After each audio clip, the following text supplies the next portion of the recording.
안녕하세요. 마음의 힘 박수진입니다. 제가 오늘 여러분들께 읽어드릴 책은 지두 크리슈나무르티의 관계라는 책입니다. 지두 크리슈나무르티는 테마 에세이가 여러 가지가 있는데요.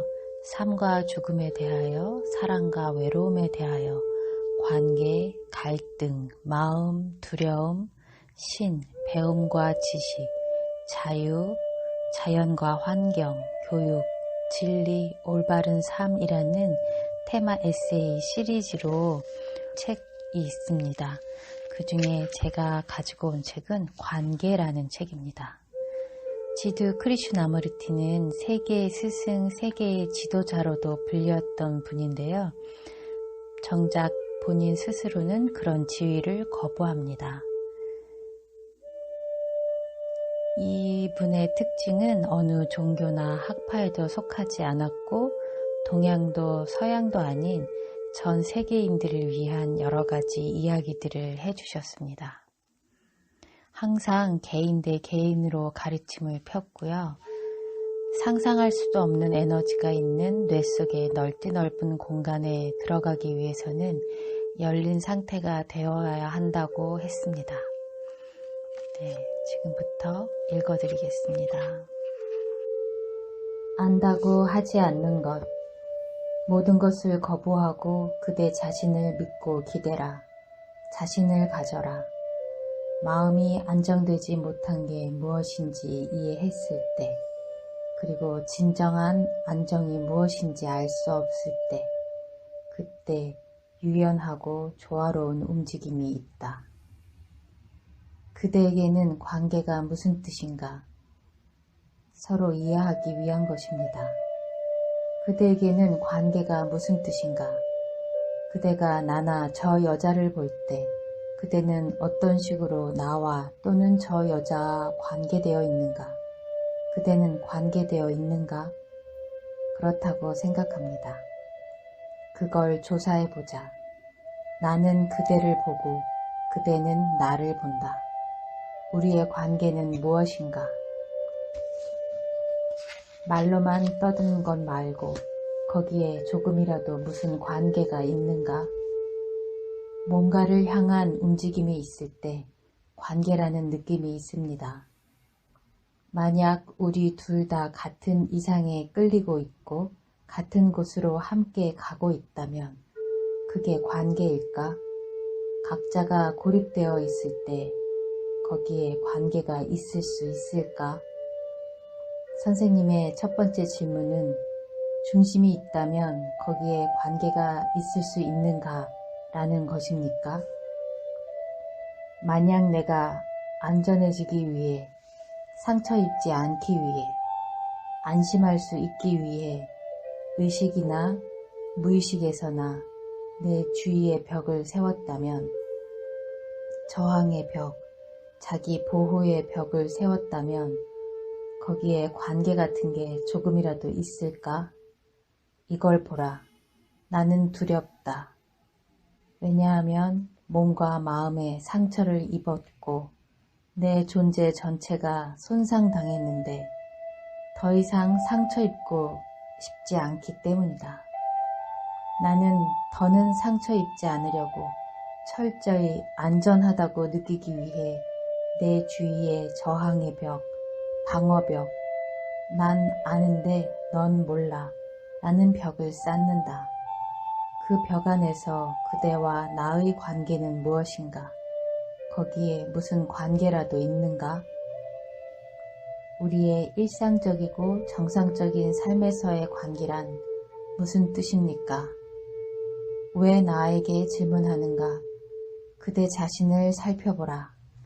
그대의 정상적이고 일상적인 삶에서 무슨 일이 일어나는가? 사무실에 가고 협박당하고 사장한테 욕먹고 등등의 일들이 일어난다. 그것이 그대의 관계다. 상처 입은 자존심을 안고 집으로 돌아오면 아내가 당신은 이렇고 당신은 저렇고 하면서 잔소리를 한다. 그대는 한층 더 위축되어서 그녀와 함께 잠자리에 든다. 무슨 관계라도 있는가? 그 말은 거기에 중심이 있으면 관계가 전혀 없다는 뜻이군요. 하지만 일상적인 호의는 있겠지요. 하지만 이렇게 저항의 벽을 쌓고 이렇게 울타리를 치고서 그 안에서 살고 있다면 거기에 호의가 있을까? 그대에 대한 나의 호의는 무엇인가?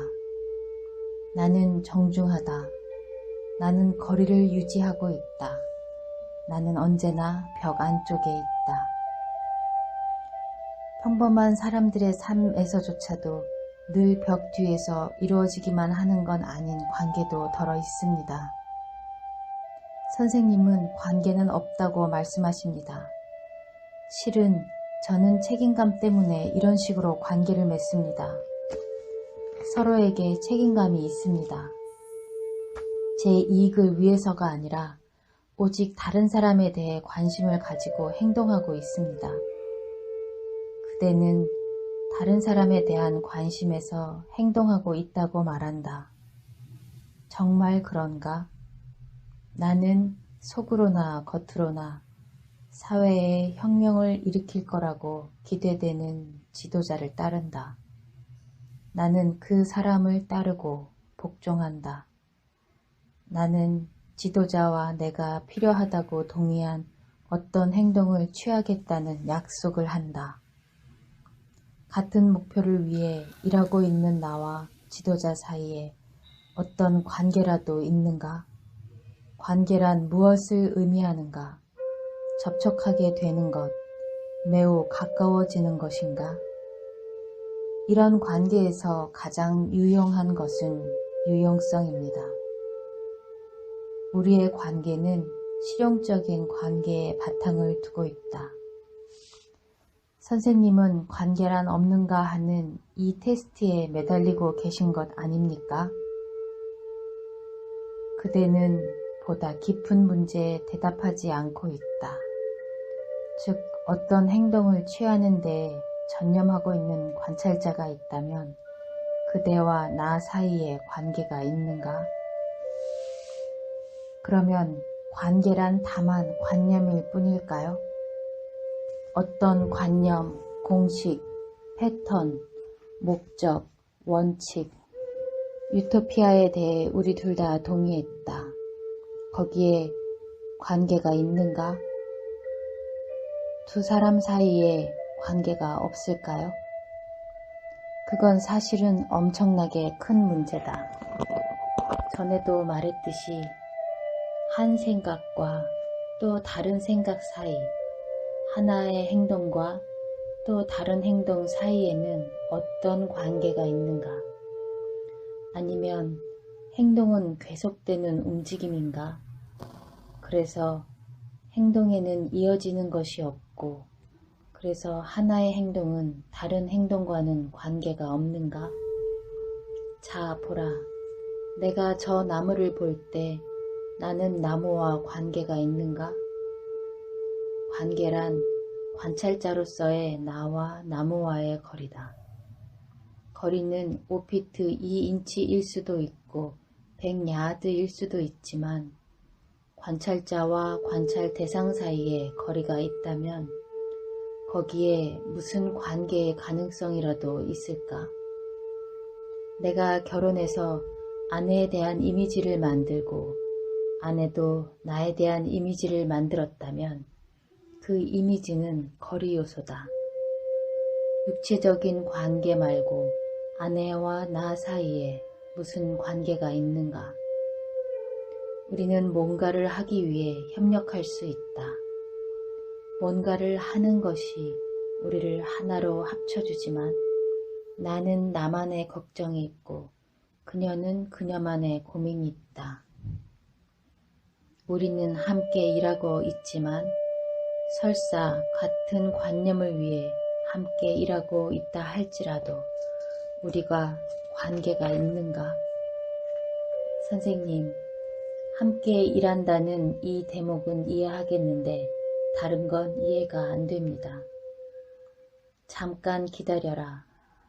로켓을 건조하기 위해 30만 명이 동원된 걸로 아는데 완벽한 기계 장치를 만드느라 각자 기술적으로 일하고 있다.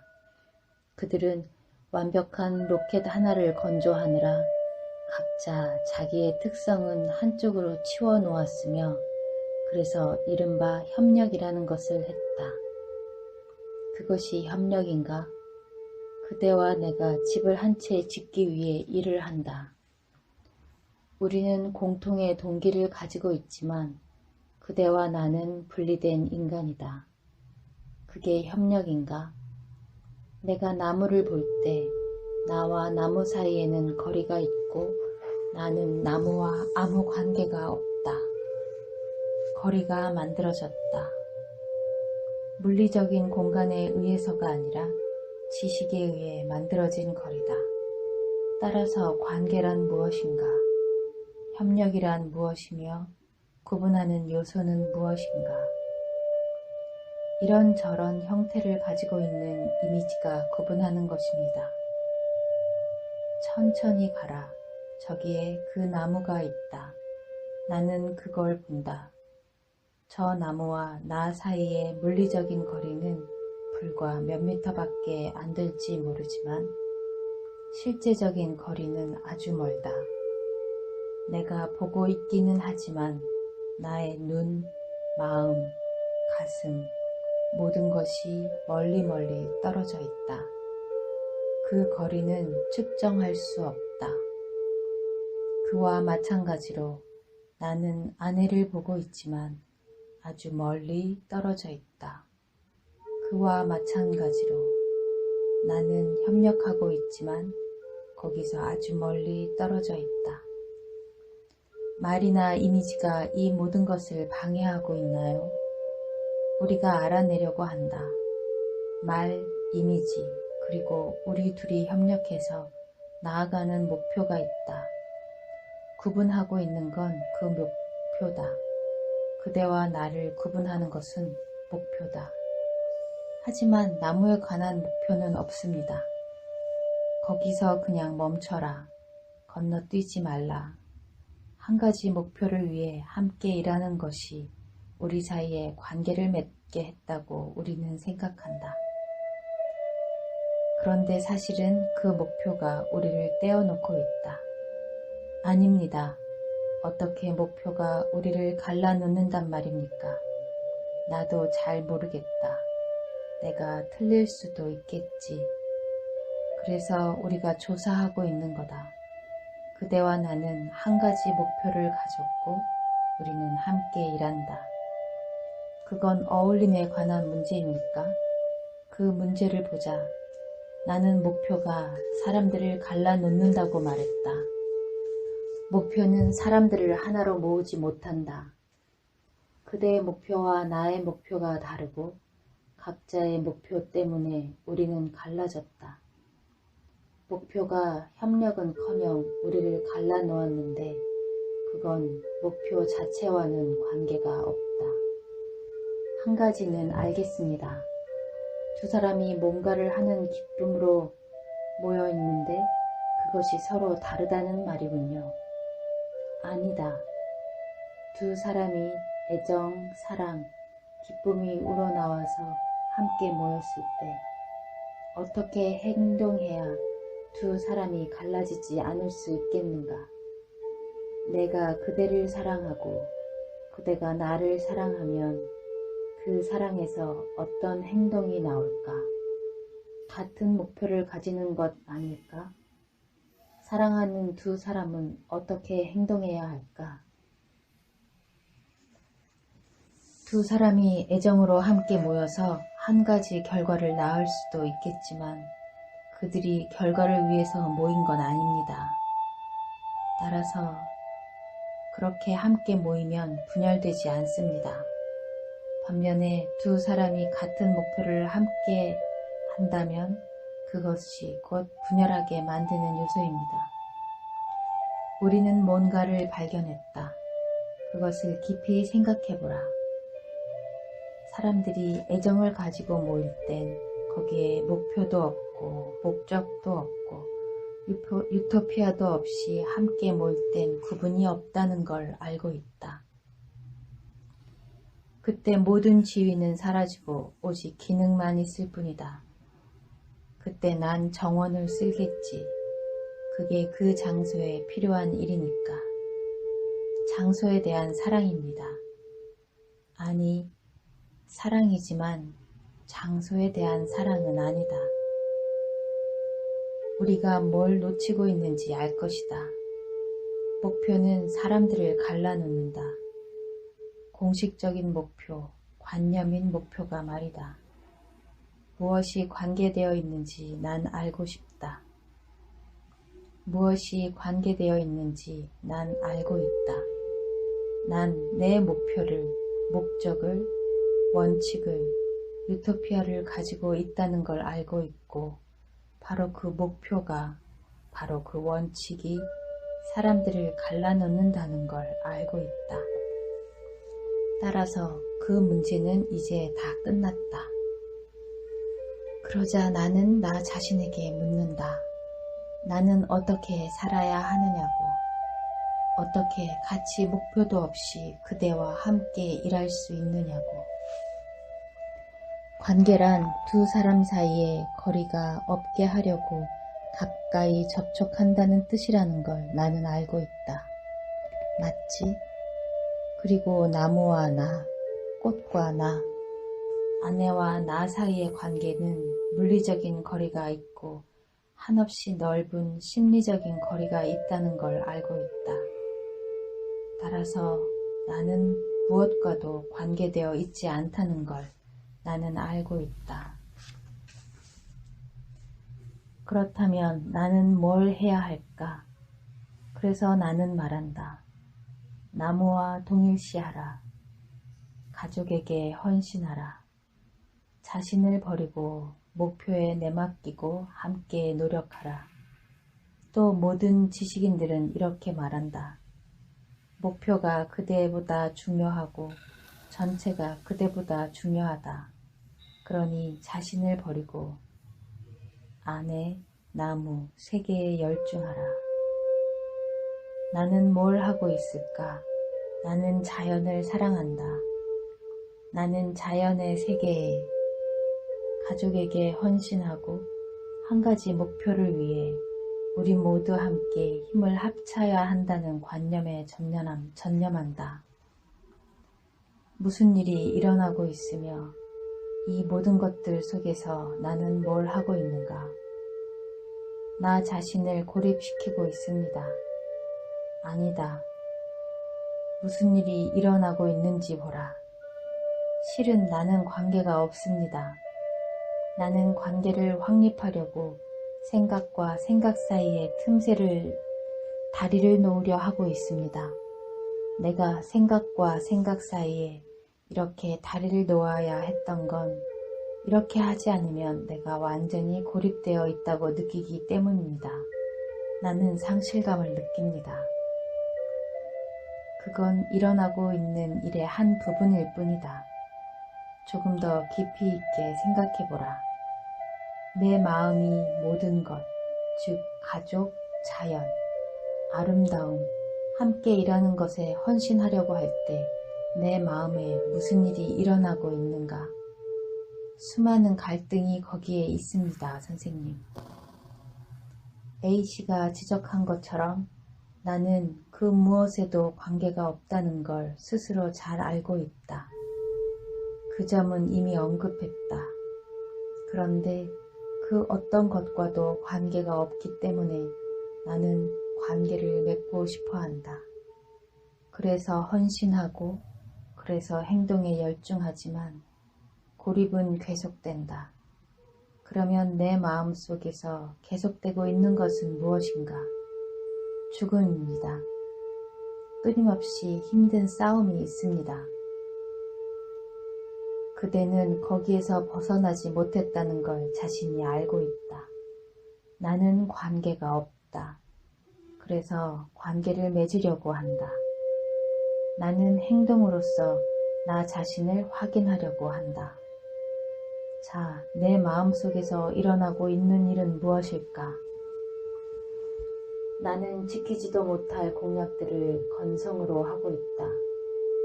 내 마음이 항상 바깥으로만 나가려고 할 때 거기에 무슨 일이 일어나는가? 마음이 강해집니다. 나 자신에게서 도망치는 것입니다. 그게 무슨 뜻인가? 그걸 보라. 자연이 매우 중요해졌고 가족이 매우 중요해졌고 내 모든 것을 바쳤던 행동이 말할 수 없이 중요해졌는데 나한테는 무슨 일이 일어났는가? 나는 모든 것을 완전히 밖으로 끌어내서 구체화했다. 자, 그러면 관계의 모든 움직임을 구체화했을 때 마음에 무슨 일이 일어났는가? 마음이 바깥에 있는 것, 주변에 있는 것들로 가득 차 있을 때 그대의 마음에서 무슨 일이 일어났는가? 감수성을 모두 잃어버렸습니다. 그대 내면에서 무슨 일이 일어나는지 살펴보라. 구체화에 대한 반응으로 그대는 속세를 떠나고 수도승이 된다. 마음이 움츠릴 때 무슨 일이 일어나는가? 저는 천진난만할 수 없습니다. 답을 찾게 될 것이다. 지금 거기에서 보라. 움츠러들거나 아니면 뭘 하겠다고 나설 때 그대의 마음에 무슨 일이 일어나는가? 그대 나름의 결론으로 물러날 때 무슨 일이 발생하는가? 그것은 또 하나의 세계이다. 하나의 세계를 버린 대신 그대는 또 다른 세계를 하나 만들어냈다. 그것이 그대가 내면의 세계라고 부르는 것이다. 마음이 자유롭지 못합니다. 그것이 지금 그대의 마음에 일어나고 있는 것인가? 마음은 언제나 뭔가를 하겠다는 언지를 줍니다. 마음이 바깥의 현상에만 점령하면 그에 대한 반작용으로 나타나는 것이 내적인 전념, 곧 침잠이다. 내적인 전념은 그대만의 상상의 세계, 신비로운 경험의 세계에 대한 반응이다. 이런 일을 하고 있는 마음에 무슨 일이 일어나는가? 마음은 뭔가로 가득 차 있습니다. 진행되고 있는 게 그건가? 저 사람은 마음이 뭔가로 가득 차 있다고 했다. 그게 전부인가? 화끈하게 말해보라. 마음은 자기의 활동을 밖으로 끌어내 구체적으로 보여준 다음 속으로 들어가서 작용한다. 그런 성질을 가진 마음에 속으로 들어가고 밖으로 끌어내 구체적으로 보여주는 두뇌에 무슨 일이 일어나는가? 마음은 현실을 직시하지 않습니다. 커다란 두려움이 있습니다. 그래서 마음이 둔해집니다. 자유롭게 보지 못합니다. 마음이 바깥의 모든 작용과 안쪽의 모든 작용을 구체화해서 보여줄 때 그대 마음을 지켜보았는가? 그건 같은 움직임이다. 안과 밖이. 밀물과 썰물과 같은 이치다. 아주 간단하지 않은가? 나가는 마음, 들어오는 마음에 무슨 일이 일어나는가? 기계적으로 됩니다. 기계적인 마음은 지지할 축 하나 없는 완전한 불안정한 마음이며 질서라곤 없는 마음이다. 그런 마음은 신경과민이 되고 불안정해지고 균형을 잡지 못하게 되고 조화를 이루지 못하게 되고 파괴적으로 되는데 이건 모든 움직임에 안정성이 없기 때문이다. 마음은 안절부절 못합니다. 그래서 안정성이 없다는 거다. 그래서 무슨 일이 일어나는가? 마음은 또 다른 바깥의 행동을 고안해내거나 아니면 침잠한다. 그리고 두뇌는 질서를 필요로 하는데 질서는 안정이라는 뜻이다.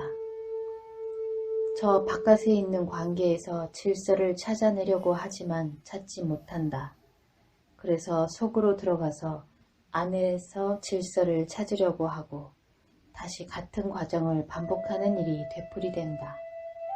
이게 사실이지. 마음은 뭔가에 협력하는 행동에서 안정성을 찾으려고 한다.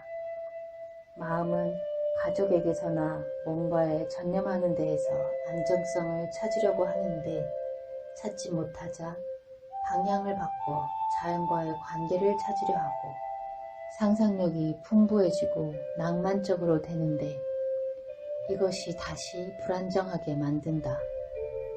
이번에는 또 헤아릴 수 없이 많은 결론, 유토피아, 희망의 세계로 들어가지만 여기에는 안정성이 없다. 그러자 마음은 거기에다 질서를 만든다. 불안정하고 편협하고 그 어느 것에도 뿌리를 내리지 못하는 마음은 길을 잇는다. 이게 지금 그대에게 일어나고 있는 일인가? 그것이 아름다움을 찬미하는 걸 설명할 수 있겠군요. 아름다움을 찬미하고 추함을 찬미하고 희피를 찬미하고 이것이 그대 마음에 일어나고 있는 일인가? 조심하라. 내가 말하는 것을 받아들이지 말라. 질서에 단단히 깊이 뿌리 내리고 있다는 의미에서 안정되지 못한 마음이 가장 파괴적인 마음이다. 여기서 말하는 질서는 인간이 만들어낸 질서가 아니다. 만들어진 질서는 죽음일 수밖에 없기 때문이다.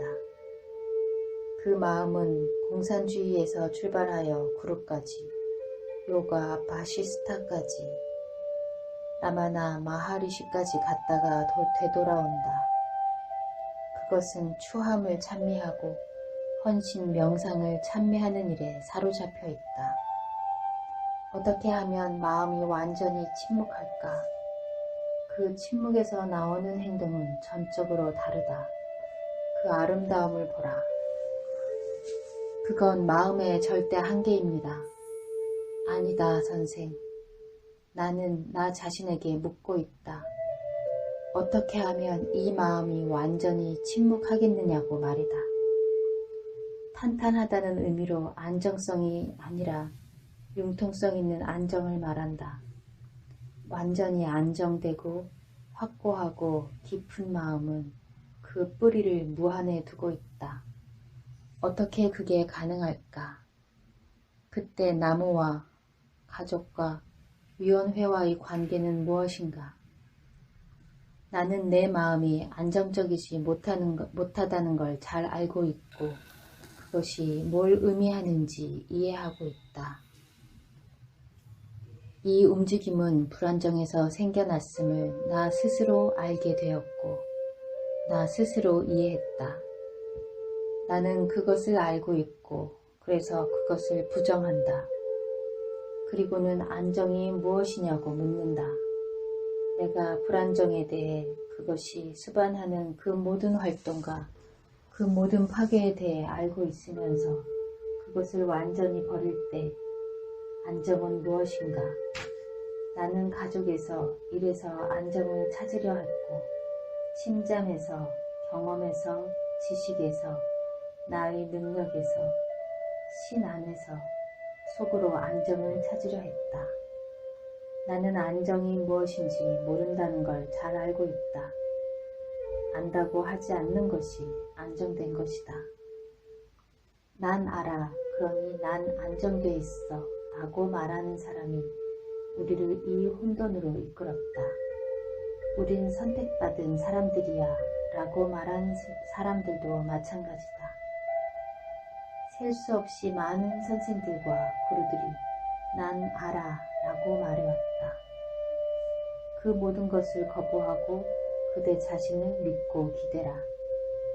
자신을 가져라. 그리고 마음이 이 모든 것을 버릴 때 안정되지 못한 게 무엇인지 마음이 이해했을 때 그리고 진정한 안정이 무엇인지 마음이 알 수 없을 때 그때 유연하고 조화로운 움직임이 있다.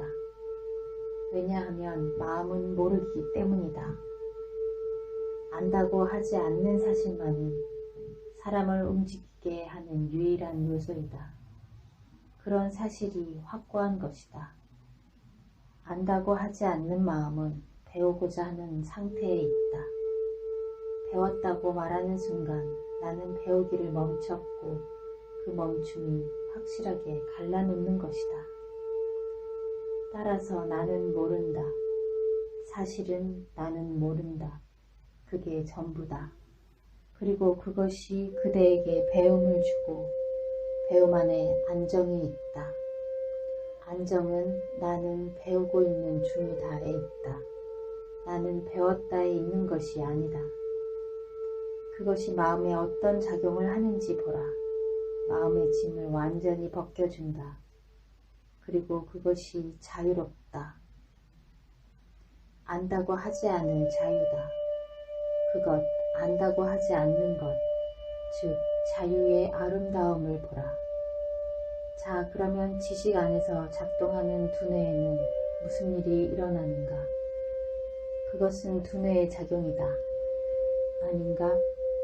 기억에서 기억을 작용하는 것 말이다. 마음은 지식에서 크나큰 보호수단을 찾아냈고 생물학적으로 그런 보호수단은 필요하다. 그렇지 않으면 살아남을 수 없다. 자, 이제 난 정말 살아남기 위한 생물학적 지식 말고는 아는 게 아무것도 없어 라고 말하는 두뇌에게 무슨 일이 일어나는가? 두뇌의 그 나머지 부분에는 무슨 일이 일어나는가? 두뇌의 나머지 부분은 전에는 구속을 받았으나 지금은 뭔가로 가득 차 있지 않다. 그것은 작용하겠지만 그러나 뭔가로 가득 차 있지 않다. 그 두뇌는 한 번도 건드려진 적이 없었다. 그것은 더 이상 상처 입을 수 없다. 새로운 두뇌가 태어나거나 낡은 두뇌에 가득 차 있는 것이 씻겨 나간다. 그대는 인류의 이야기이다. 인류의 이야기가 곧 그대이다. 그대는 인류의 책, 즉 그대 자신을 읽는 법을 배워야 한다. 그대 안에는 모든 고통, 아픔, 기쁨, 즐거움, 근심, 걱정의 앙금이 들어있는 것이다. 우리는 사회를 바꾸고 싶어 한다. 공산주의자들이 그것을 시도해 보았으나 거기에는 수많은 피가 흘린 물리적인 혁명만 있었다. 사회가 부패하고 비도덕적이고 인간의 감촉 같은 게 전혀 없다는 이유로 우리는 모든 사회를 바꾸고 싶어 한다. 그런데 서로에 대한 우리의 관계가 철저하게 그리고 근본부터 바뀌지 않는 한 사회를 바꿀 수 없다. 그건 아주 분명한 사실이다. 그러나 우리는 인간의 마음의 내부 구조는 바뀌지 않으면서 바깥쪽만 바꾸고 싶어 한다. 우리는 함께 검토하고 살펴보고 민감하게 느끼고 있다. 우리가 무엇을 하고 있는지 자각하기 위해서다. 우리는 지금 진지한 대화를 나누고 있다. 머리나 감정으로 하는 대화가 아니라 말이다. 진지한 사람인즉 종교적인 사람이다. 우리는 인간관계를 진지하게 생각하고 있다. 인간관계에는 갈등, 아픔, 불행이 있고 또 이른바 쾌락이라는 것도 있으며 우리는 이 모든 문제들을 살펴보고 그 안에 사랑이라곤 찾아볼 수 없는 어떤 관계를 밑바닥부터 바꿔놓을 수 있는지 어떤지를 살펴보려 하고 있다. 우리는 관계란 무엇인가를 묻고 있다. 상대방과 연관되어 있다는 게 무슨 뜻인가?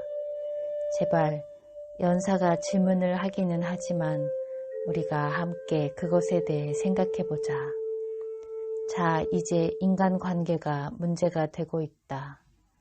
문제라는 말의 의미는 그대에게 뭔가가 던져져 있다는 것이다.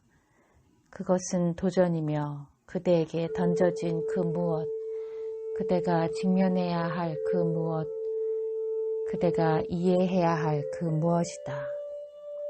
그리고 도전은 올바른 접근을 필요로 한다.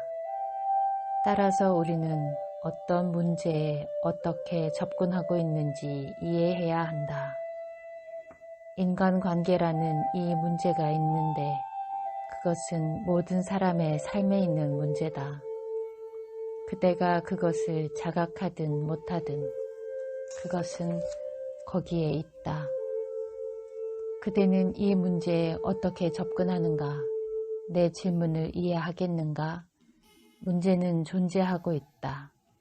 그대는 어떻게 그것에 접근하려는가? 어떤 마음을 가지고 어떤 동기를 가지고서 그대는 어떻게 문제에 접근해서 접촉하려는가? 문제는 문제를 검토하고 있는 관찰자와는 다른가? 이게 무슨 말인지 알아듣겠는가? 아마 그대들 대부분은 이런 문제들에 대해 전혀 생각해 본 적이 없기 때문에 이 질문이 다소 어렵다고 생각할지도 모른다. 그러니 제발 인내심을 가지고 깊이 생각해 보자. 나한테 한 문제가 있다고 가정하자. 나는 그것을 어떻게 살펴보고 어떻게 검토할 것이며 그에 대한 나의 반응은 어떤 것일까? 따라서 문제가 중요한 것이 아니라 어떻게 그것에 접근하냐가 중요하다. 분명하게 전달됐나? 나는 문제를 두려워하는가? 아니면 나는 그것으로부터 달아나거나 그것을 억누르거나 또는 그것을 합리화하고 싶어 하는가? 아니면 그에 대한 해답을 찾아야 할 어떤 동기를 가지고 있는가? 따라서 나는 그 문제에 나의 모든 혼란, 나의 불확실함, 나의 두려움을 가지고서 접근하고 있는 것이다. 우리는 그대의 접근 방법이 무엇인지, 어떻게 문제에 도달할지를 알아내야 한다. 그대의 동기는 무엇인가? 그것을 해결하고자 하는 것이 그대의 동기다. 그 문제를 조금이라도 자각한다면 말이다. 그대는 그것이 고통스럽기 때문에 해결하고 싶어 한다. 만약 그것이 아주 즐겁다면 그건 문제가 되지 않을 것이다. 그러나 문제가 고통스럽고 혼란스러워서 안절부절 못하게 되면 그때 그것을 살펴보고 조사한다. 따라서 중요한 것은 문제에 어떻게 접근하느냐 하는 것이다. 그대는 연사가 말하는 것을 어떻게 듣고 있는가? 그것을 어떻게 받아들이고 있는가? 물론 감각기관인 귀를 통해 듣고 있다. 그대는 영어로 이해하고 연사도 영어로 말하고 있으며 그대는 감각기관인 귀를 통해 들려오는 말을 이해할 것이다. 그러나 거기에는 말을 넘어선 언어적인 해석을 넘어선 들음도 있다. 그가 말하는 것을 곧바로 이해하기 위해 듣는 것이 듣는 기술이다. 그래서 우리는 지금 묻고 있다. 문제에 어떻게 접근하느냐고. 그대의 접근은 문제를 받아 적거나 아니면 해소하는 것이므로 그대가 어떻게 문제에 접근하는지 알아내야 한다. 그것이 과학적인 문제라면 아주 간단하다. 그대가 가지고 있는 모든 지식을 동원해서 접근하고 물질이나 원자 등에 대해 더 많은 정보를 찾으려 할 것이다. 만약 문제가 있다면 그대는 과거의 모든 지식, 과거의 모든 기억을 가지고서 접근하는가 아니면 처음 보는 문제인 것인가 접근하는가? 내 질문 그대가 가지고 있는 모든 지식을 동원해서 접근하고 물질이나 원자 등에 대해 더 많은 정보를 찾으려 할 것이다. 만약 문제가 있다면 그대는 과거의 모든 지식, 과거의 모든 기억을 가지고서 접근하는가 아니면 처음 보는 문제인 것처럼 접근하는가? 내 질문을 이해하는가? 알아듣고 있는가? 다르게 접근해보자. 남녀 사이인 우리의 관계는 실제로 무엇인가? 성적인 관계를 제쳐놓으면 거기에 어떤 관계라도 있는가? 아니면 각자 따로따로 자기 나름의 방식으로 절대 만나지 않고 가고 있는가? 물론 성적으로는 말고 말이다.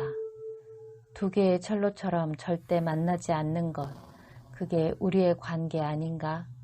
따라서 우리의 관계란 단순히 감각적인 관계, 성적인 관계이며 서로 간의 관계는 우리가 서로에 대해 만들어 놓은 이미지에 바탕을 두고 있다. 이 모든 것을 자각하고 있는가? 상대방과 그대의 관계는 실제로 무엇인가?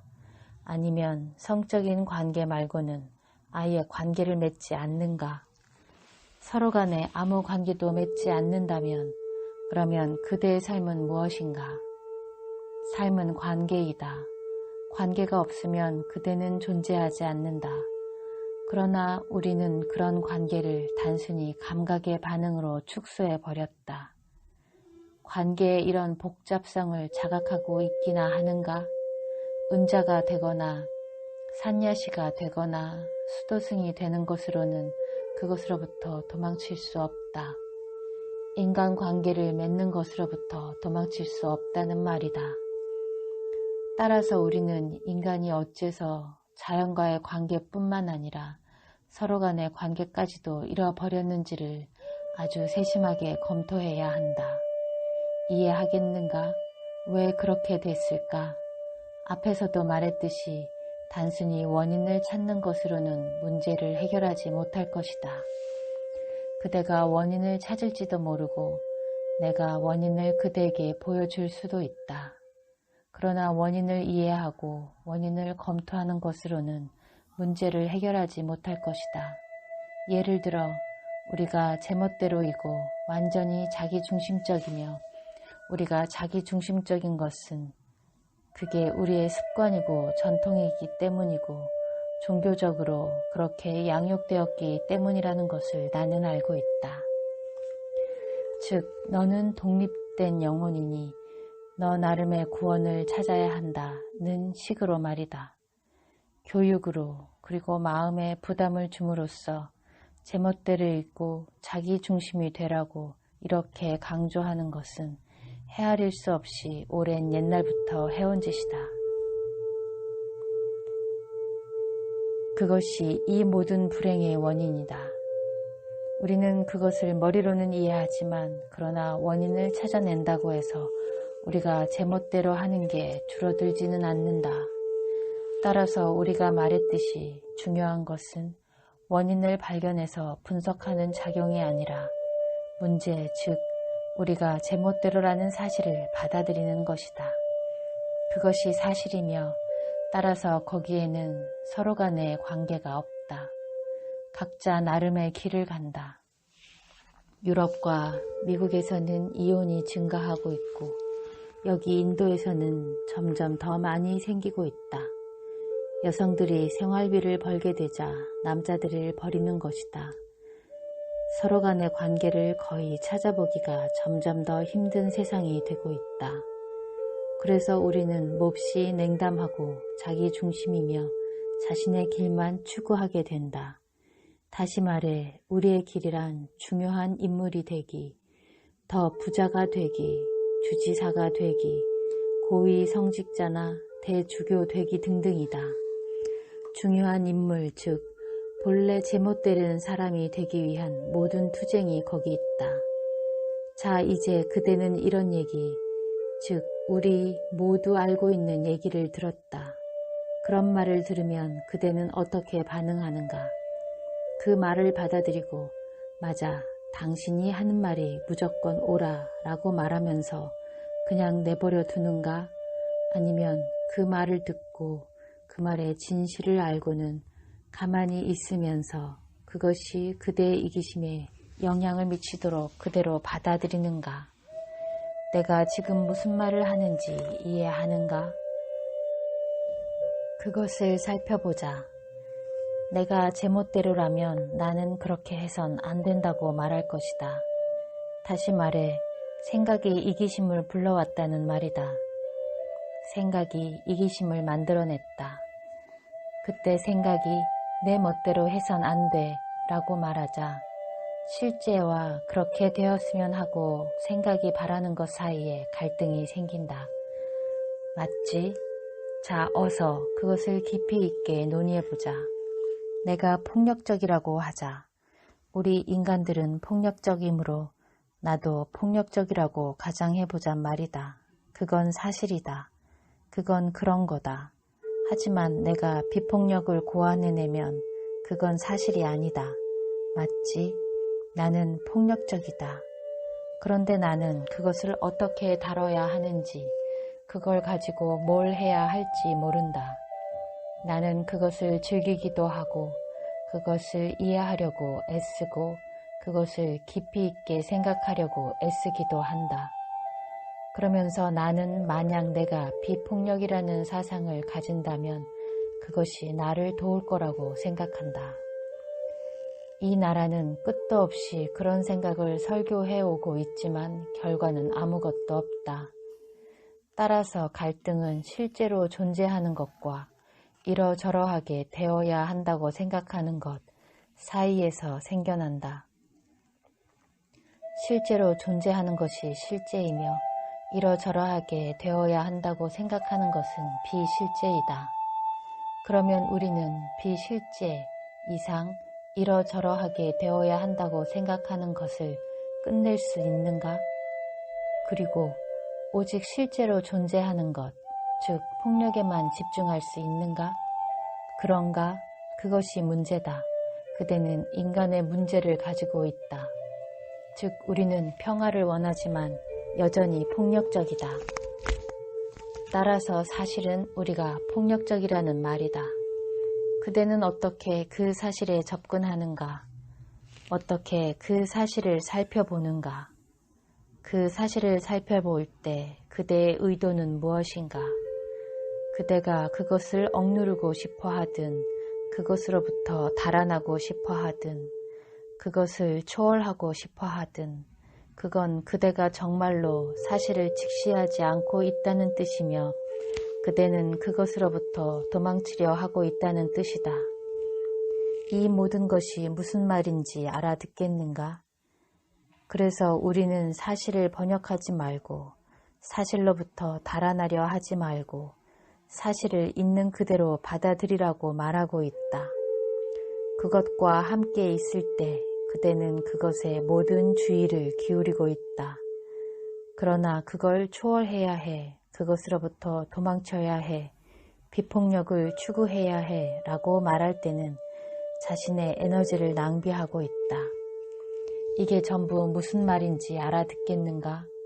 그러므로 우리는 말하고 있다. 그대가 폭력이라고 부르는 그 사실과 함께 남아있으라고. 그것을 이해하고 그것에 대한 모든 것을 배워라. 오직 지켜봄으로써만 배울 수 있다. 맞지? 잠깐 배우는 것과 기억하는 것 사이에는 차이가 있다. 우리는 모두 기억하도록 훈련을 받아왔는데 그건 배우는 것과 같은 게 아니다. 배우는 것은 관찰하는 것이며 그대가 관찰하는 것이 자기 이야기를 하도록 내버려 두는 것이다. 그래서 우리는 묻고 있다. 인간관계란 무엇인가? 만약 그대가 결혼했다면, 여자친구가 있다면, 또는 그게 누구든 간에 하여튼 있다면 그대는 그 사람을 어떻게 바라보는가? 그대가 남편이나 아내를 볼 때 그대의 반응은 어떤 것인가? 아니면 그대는 전적으로 다른가? 아니면 그대는 난 아내와 아이들에게 책임이 있어 라고 말하는가? 알아듣고 있는가? 그대의 내적인 진짜 반응은 무엇인가? 그대는 그대의 길을 가고 그녀는 그녀의 길을 가고 그래서 그대들은 절대 만나지 못하는가? 그 이유가 그대는 야심적이고 경쟁적이며 더 많은 돈, 더 많은 일자리 등등을 원하고 그녀 또한 그녀 나름의 야심과 이상을 가지고 있기 때문인가? 두 사람이 평행선을 달리고 있는 동안에는 아무 관계도 없다. 이것을 이해하겠는가? 물론 이해할 것이다. 살펴보면 아주 간단한 것이다.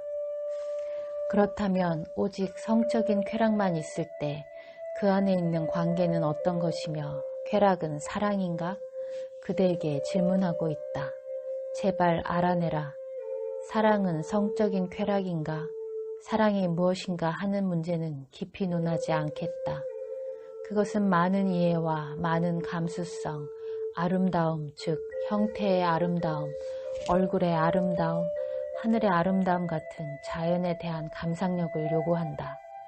그리고 자연에 대한 그런 모든 민감한 감상력이 없으면 그대는 결코 사랑이 무엇인지 알아내지 못할 것이다. 그러나 만약 그대가 삶을, 즉 관계 안에서 살아가는 것을 성적인 쾌락이나 각자 자기 나름의 방식을 추구하는 것으로 축소해 버린다면 엄청난 갈등과 참을 수 없는 반항심을 가지게 될 것이며 그것이 남녀 사이엔 우리 삶에서 계속되고 있다. 따라서 사이가 좋든 나쁘든 간에 서로 간의 관계를 살펴보면서 우리는 남자, 여자 두 사람으로서 아무런 갈등 없이 함께 살 수 있는지 없는지를 이해하고 배우기 시작하며 알아내기 시작한다. 서로에게 민감해지기, 그리고 그 관계 안에서 어떤 갈등도 만들지 않기, 그게 가능할까? 우리의 삶, 즉 끊임없이 계속되는 우리의 일상생활, 매일매일은 우리가 죽을 때까지 끝없이 이어지는 갈등의 연속일 테니까 말이다. 우리는 단 한순간도 갈등 없는 삶에 대해 들어본 적이 없다. 관계에 이런 갈등이 필요한가? 다시 말해 그대가 그녀에 대해 그리고 그녀가 그대에 대해 이미지를 가지고 있는 한 거기에는 반드시 갈등이 있게 마련이라는 말이다. 맞지? 그대는 그녀에 대해 또는 그녀가 그대에 대해 습관, 다툼, 잔소리, 격려를 통해 이미지를 하나 만들어냈다. 그대들은 말로, 아첨으로, 모욕으로 서로를 지탱하고 있으며 그 모든 것이 그녀에 대한 그리고 그녀는 그대에 대한 이미지를 만들어내고 있다. 이게 바로 우리가 하고 있는 것이다. 맞지, 여러분? 자, 그러면 서로에 대한 이미지를 전혀 가지고 있지 않은 다른 사람과 사는 게 불가능할까? 제발 그것에 대해 배워라. 다시 말하지만 내가 아내에 대한 이미지를 가지고 있다. 나는 결혼을 하지 않았지만 아내에 대한 이미지를 가지고 있다고 가정하는 거다. 내가 결혼하지 않았다고 말하는데 왜 웃는가? 왜 웃지? 내가 행운아라서 웃고 있나? 그대에게는 웃음이 사실로부터 도망치는 수단이라서 웃고 있나? 제발 우리는 매우 진지한 것에 대해 이야기하고 있다. 삶에 대해, 우리의 일상생활에 대해 말이다. 웃음으로 넘겨버리지 말라. 행복도 사랑도 담지 못한 이 끔찍한 존재를 우리는 직시해야 한다. 알다시피 연사는 인간의 마음을 변형시키는 데 깊은 관심을 가지고 있다. 그는 걱정하고 있다. 그는 그것에 엄청난 책임을 느끼고 있으며 그래서 그것에 대해 이야기하고 있다. 우리는 지금 완전한 이기심, 냉담, 무관심, 잔인함, 무감각 속에 살면서 서로를 파괴하고 있다. 그러면서 묻고 있다. 우리의 관계 속에서 단 하나의 갈등도 없이 사는 게 가능하냐고.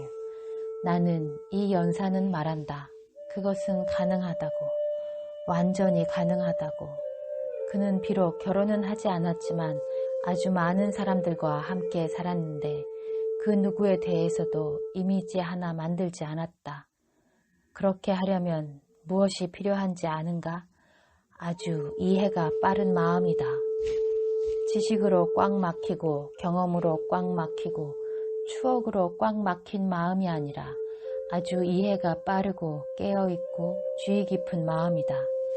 그대 주위에서 거리에서 무슨 일이 일어나는지 주의 깊게 지켜볼 때, 버스를 탈 때, 기차나 비행기를 탈 때, 거리를 따라 걷고 있을 때 그대 주위에서 일어나고 있는 모든 것을 지켜보고 바라보고 민감해질 수 있다면 그대의 관계에도 매우 민감해질 것이다. 그게 모든 갈등이 전혀 없는 삶을 사는 게 가능할까? 우선 그 질문의 아름다움을 이해하라. 삶을 산다는 것은 이상적으로 사는 게 아니라 그대가 성취해야 하는 이상으로서의 삶을 사는 것도 아니며 그것은 단 하나의 갈등도 없는 삶을 사는가 없는가 하는 사실이다. 질문 자체가 그 안에 큰 아름다움을 가지고 있다. 그대가 질문을 던지는 이유는 민감하기 때문이며 인간들 사이에 이 거대한 갈등을 자각하기 때문이며 그 갈등은 결국 전쟁으로, 이혼으로, 서로에 대한 완전한 무시로, 냉담함으로, 그런저런 모든 것으로 끝나게 되어 있다. 그러나 만약 그대가 자신에게 투쟁과 갈등을 가지고 있는 삶을 살 수 있는지, 도대체 끝날 수는 있는지 질문한다면, 만약 그 질문을 그대 자신에게 진지하게 한다면, 그때 그 질문은 진화하기 시작한다. 그 질문 자체가 대단히 많은 문제들을 일으킬 것이고, 그러면 그대는 그 문제들에 직면할 수밖에 없다. 그리고 그 문제들에 직면할 때 거기에는 동기가 없어야 하고 그것을 이해하기 위한 힘든 노력도 없어야 한다. 그것을 살펴보라. 미술관에 가본 적 있나? 그대들 중 누구? 있다고? 물론 있겠지. 그렇다면 어떤 그림 하나를 바라본 적이 있는가? 렘브란트가 그린 그림을 현대 작품과 비교하지 않고 그 그림을 다른 그림과 비교하지 않으면서 그냥 바라본 적이 있는가? 그렇게 해본 적이 있기는 한가? 그 그림을 그냥 받아들이면서 그 그림 앞에 앉아 그것을 바라본 적이 있는가? 그러면 그대가 이해해 주었으면 하고 작가가 바랐던 것을 그림 스스로 보여줄 것이다. 그러나 만약 그 그림을 다른 누군가가 그린 그림과 비교하면서 접근한다면 그건 바라보는 게 아니다. 마찬가지로 그대는 인류의 이야기이다. 그대 안에는 모든 인간의 노력, 모든 인간의 고통, 그의 근심의 앙금이 들어있다. 보라, 한 인간인 그대는 혼자가 아니며 다른 모든 인류와 같다. 그대는 고통받고 아픔을 가지고 있고 안전을 구하고 있으며 불확실하고 혼란스럽고 고민에 빠져 있고 그건 유럽에 있는 사람이나 미국에 있는 사람이나 러시아에 있는 사람이나 한국에 있는 사람이나 똑같다. 따라서 그대가 인간으로서 겪는 고통의 연속성이 거기 있다. 그대는 인류의 나머지이다. 따라서 그대는 혼자가 아니며 그대의 의식 안에서 그대는 외따로 떨어진 무엇인가가 아니라 인류의 나머지이다. 그대는 한 개인이 아니다. 그대는 인류 전체인데 그건 인류가 끝없는 아픔, 헤아릴 수 없는 슬픔을 경험했기 때문이다. 가끔은 한순간 확 타올랐다 사라지는 기쁨과 사랑도 있기는 하지만 그대는 그런 것이다. 그러므로 그대는 그것을 이해해야 한다. 인류의 이야기가 곧 그대이다. 그대는 인류의 책, 즉 그대 자신을 읽는 법을 배워야 한다. 이 모든 것을 이해하라. 그대는 인류의 이야기이며 그대는 그 책을 읽어야 한다. 모든 고통, 아픔, 기쁨, 즐거움, 가슴 짓눌리는 근심, 고민을 가진 내용을 모두 알기 위해 한 장 한 장 넘기며 읽기도 하고 또 뛰어넘어가면서 이건 내가 다 아는 거야 라고 말하기도 한다. 아니면 첫 장을 읽고는 책 전체를 다 이해했을지도 모른다.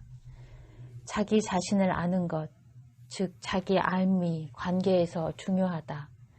그대가 자기 자신을 모른다면 자기가 어떤 사람인지 모든 골치 아픈 일들, 근심거리, 불확실함, 안전하고자 하는 욕망, 이 모든 것을 이해하지 못한다면 어떻게 아내나 남편을 이해할 수 있겠는가?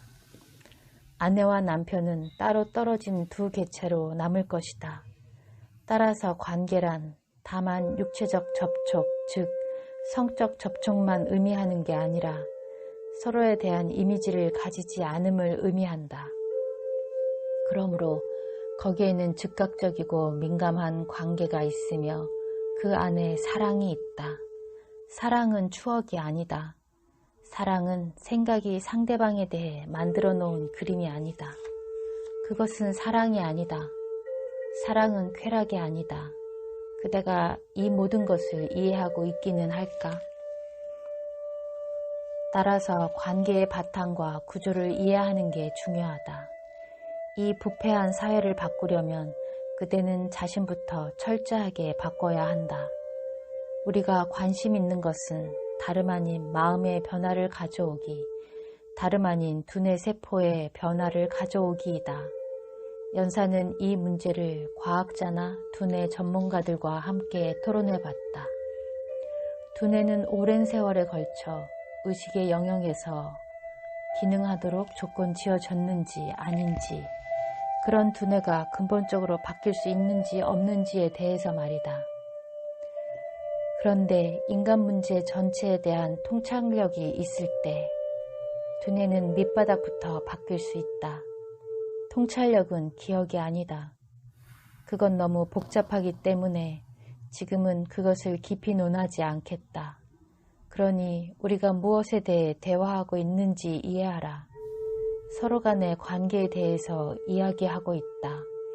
나무와 새들이 있고 셀 수 없이 많은 그늘이 있는 아름다운 시골길을 따라 두 친구가 걷고 있는 동안 우리는 두뇌와 마음의 바탕을, 우리의 가슴의 바탕을, 그리고 우리가 다른 마음을 지니고 자비를 지닌 다른 인간이 될 수 있도록 그 구조 안에서 완전한 변형이 있을 수 있는지 없는지를 조사하고 있다.